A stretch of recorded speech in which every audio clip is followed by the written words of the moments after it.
So you've got your deck of tarot cards, you're really keen to learn, you started to do some spreads, and you've begun to realise that actually 78 cards, each with a blessing, a warning, a core meaning. It's quite a lot of cards, and it can be really overwhelming. And I know a lot of people at this stage, what they do is they stop learning because it just seems such a big task.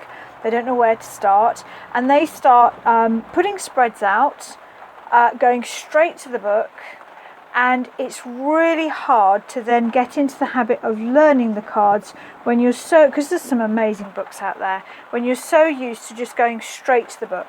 So I want to talk today about how to start learning the tarot cards and where to start.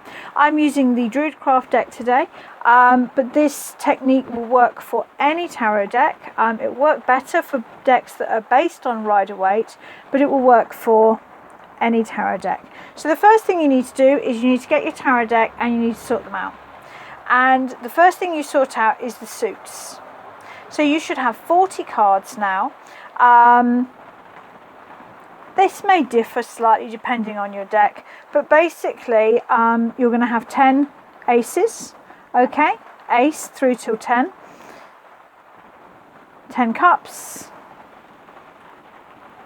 10 swords, and 10 pentacles. Now, if you can get a feel for each of these suits, not individual cards, but each suit, then suddenly, actually, because if we include the court cards as well, you have a feel for 56 cards. And that is a big start. So how do you get a feel for the cards? Now, I can't promise this will work for every single deck because some decks do the suits slightly differently. This will work for the Rider-Waite deck. It definitely works for Robin Wood, Handsome Roberts, the Druidcraft, Wildwood, any deck that is influenced or based on Rider-Waite. So basically, Ace of Wands. Here we have the whole suit of wands. It is fire energy. It's spirits, intuition, passion, libido. It's that thing when you're in your gut, when you just know something. If you're going to make a drink, and I use this as a really simple analogy, because we all make drinks, right? The suit of wands is when you sat there, maybe you're scrolling through Facebook, and you just know, God, I need a drink. It's like literally imagine that this one bashes you on the head. You just know, I need a drink. So this whole suit is about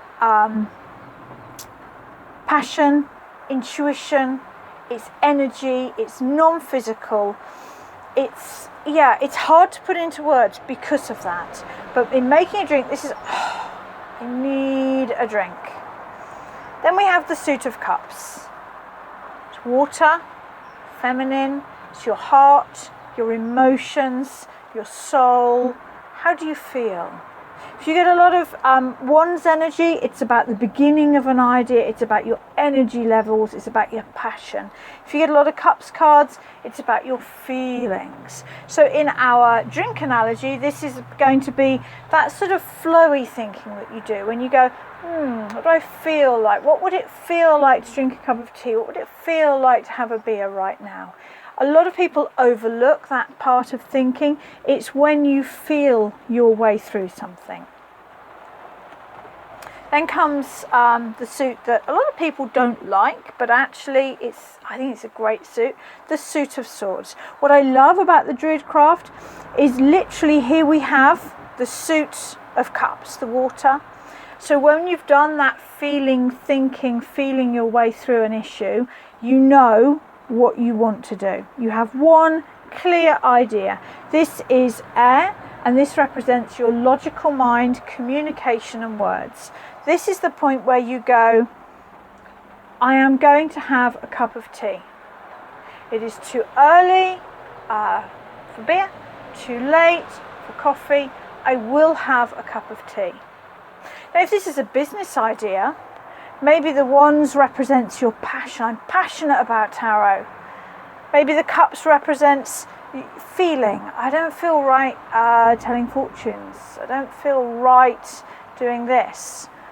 And then the suit of swords is when you know, I am going to run creative workshops using the tarot as my inspiration.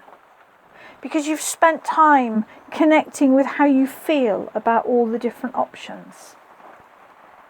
So, lots of swords, they represent your mind. That's why there's big nasty cards in the suit of swords, because most people hoard negative thoughts. We all do it. And the last suit, and you notice I always run through the suits in this order, suit of pentacles, anything you can feel. This could represent money, health, home, job, security. In the story of our cup of tea, it represents actually getting up and making the tea. If you're getting a lot of pentacles, you may be called to action on your plan. You may be called to look to your exercise, look to your money, look to your job.